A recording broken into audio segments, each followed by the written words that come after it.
Central Kansas until 5 p.m. Mountain Daylight. Tornado warning? At 4:29 Tornado warning. Mountain Daylight Time, a severe thunderstorm capable of producing a tornado was located near Forest, or 4 miles west of Higgins, moving from at 35 miles per hour. Tornado warning. Expected hazards include hail.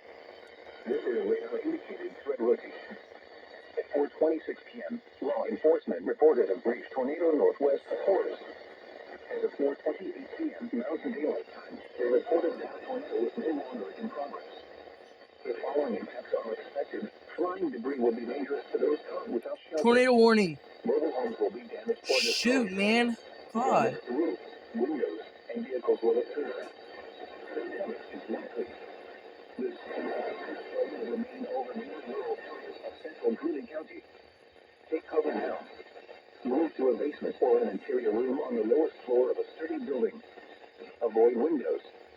If you are outdoors, in a mobile home, or in a vehicle, move to the closest substantial shelter and protect yourself from flying debris. Repeating, a tornado warning has been issued until 5 p.m. Mountain Daylight Time for the following counties: Greeley, Kansas,